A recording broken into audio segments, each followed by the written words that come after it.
bienvenue dans ce cadrage sur Exovideo. Ici le thème abordé ce sont les relations avec les banques. Donc nous allons lire rapidement donc l'énoncé. Ici l'unité commerciale donc cadrage est spécialisée dans la fabrication et la distribution de matériel spécialisé pour les professionnels du cinéma. Cadrage détient un portefeuille de lettres de change dont le détail est en annexe 1, donc un peu plus bas ici. D'accord. Et en annexe 2, donc vous trouverez un extrait des conditions bancaires. Et on vous dit, suite à la réception d'une facture inattendue, eh bien Cadrage souhaite connaître le montant qu'elle pourrait récupérer si elle devait escompter donc l'ensemble des traites du portefeuille. Donc ici en annexe 1, nous avons le portefeuille de titres, d'effets de commerce, pardon. Donc ici nous avons les numéros des effets, les tirés, donc ce sont les clients avec lesquels nous avons fait donc les ventes, les dates d'échéance. Et ici nous avons donc les montants, donc le nominal pour chaque effet. Un peu plus bas dans l'annexe 2, nous avons ici donc les conditions bancaires. Nous avons donc le taux d'escompte. Ici, donc le jour de banque. Ici, le jour de banque, en fait, c'est un jour imposé par la banque, un jour supplémentaire imposé par la banque dans le décompte du nombre de jours qui sépare la date de la remise à l'escompte et la date d'échéance. Donc à prendre en compte dans le décompte du nombre de jours.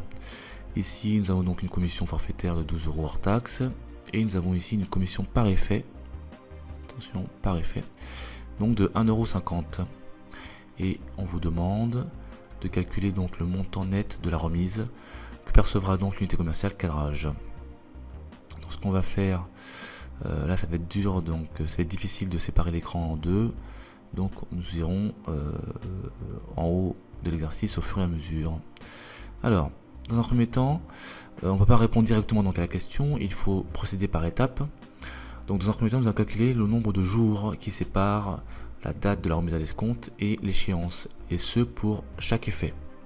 Donc comment ça se passe? Eh bien, nous partons, par exemple ici pour l'effet numéro 345, eh bien du 14 mars jusque normalement donc au l'échéance. Ouais, nous sommes le 14 février, d'accord. Donc du 14 février au 14 mars. Voici donc le calcul, l'échéance à prendre en compte, enfin le terme, pardon, du 14 mars, pardon, du 14 février au 14 mars, je vais réussir. Voilà, donc au niveau du calcul, ici on va donc prendre le mois de février, car il faut calculer le nombre de jours mois par mois, avec le nombre de jours exact. Donc février, il y a 28 jours, donc j'inscris ici 28, moins 14, puisque dans l'énoncé on me dit, je vais regarder plus haut, on me dit que l'échéance est au 14 mars, nous sommes le 14 février. Donc pour le mois février, je prends donc le nombre de jours entiers, plus moins les 14 jours, donc moins 14, ce qui nous donne, eh bien 14, c'est la moitié. C'est un pur hasard bien sûr, Donc 14 jours pour le mois février. Ensuite pour le mois de mars, eh bien il y a alors le mois de mars, attention, le mois de mars, le premier effet, donc 345, l'échéance est au 14 mars, donc il faut aller jusqu'au 14 et pas plus loin. Donc 14 jours pour le mois de mars. Voilà.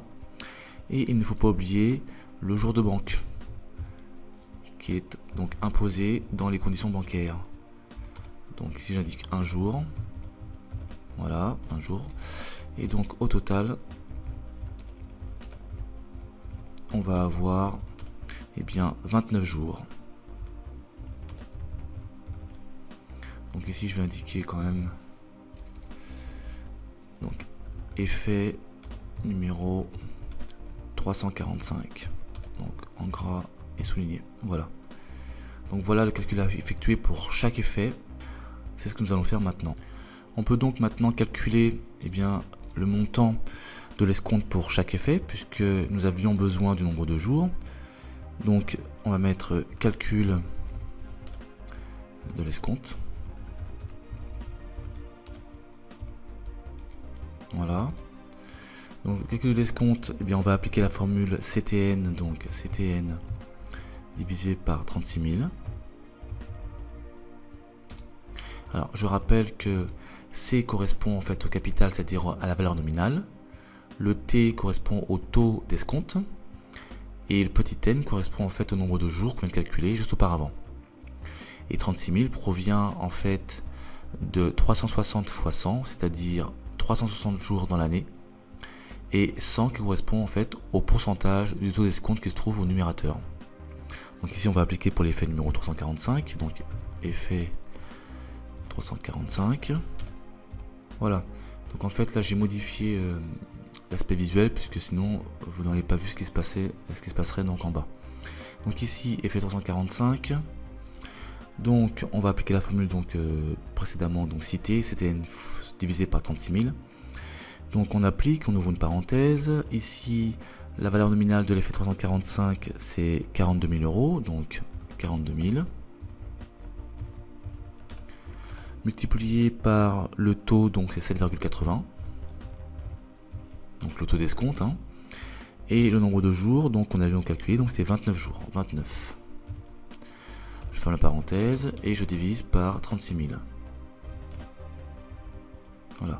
Et ça nous donne en fait 263,90.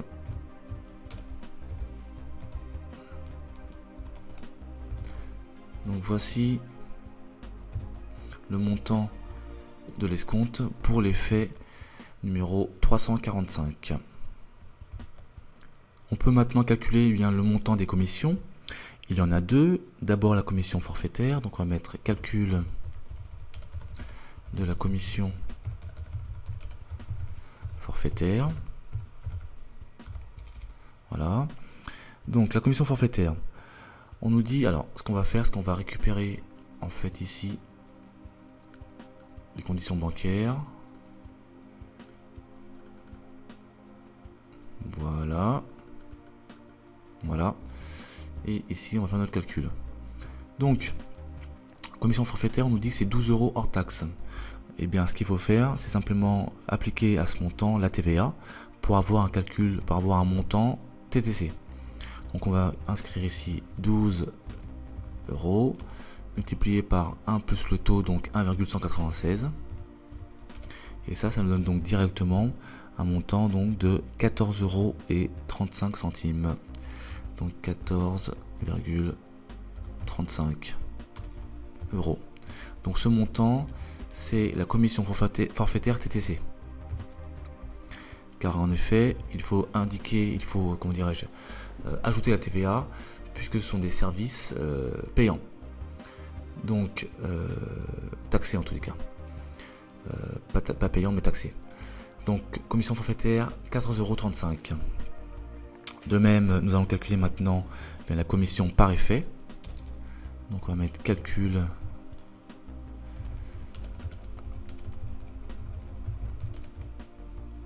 par effet. Voilà. Donc, on nous dit que celle-ci donc est de 1,50 €. Donc ici, nous avons 3 effets. Donc, on va avoir 3 fois 1,50 €.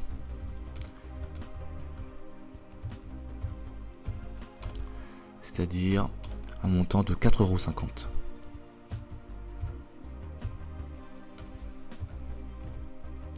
Voilà.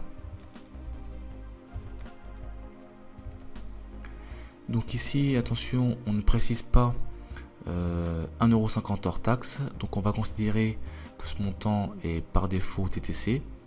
Mais la règle est la suivante. Lorsque nous avons une commission, eh bien, on considère qu'elle est taxable donc en tant que service, donc taxable. Donc ici on va laisser 4,50 €. Donc ensuite, après avoir calculé donc les deux commissions, donc forfaitaire et par effet, eh bien on va pouvoir maintenant calculer donc réellement le montant demandé, c'est-à-dire initialement le montant net de la remise. Comment on va faire? Eh bien tout simplement, on va additionner donc l'escompte et les commissions et on va faire une soustraction par rapport aux valeurs nominales. Donc ici on va mettre donc, on va monter un petit peu comme ça. Voilà. Donc calcul du net perçu. Donc ici ce qu'on va faire, c'est faire la somme donc des valeurs nominales et soustraire donc aux différents coûts, donc aux différentes à l'escompte et aux différentes commissions. Donc voilà, ici j'ai donc mis les différents montants donc des effets et j'ai soustrait donc l'ensemble des montants que nous allons trouver. Donc ici ce sont les escomptes, les 3 escomptes, et ici ce sont les 2 commissions forfaitaires et par effet. Et donc par différence on trouve 11 448,25. Donc le montant net, c'est le montant que va percevoir donc l'unité commerciale. Donc le montant disponible, puisque la banque ici va prélever donc tous ces montants là. Voilà, nous avons terminé donc avec ce cas cadrage. Donc ici double clic pour enlever la délimitation et je remonte afin de revenir ici. Voilà, à très bientôt sur ExoVideo.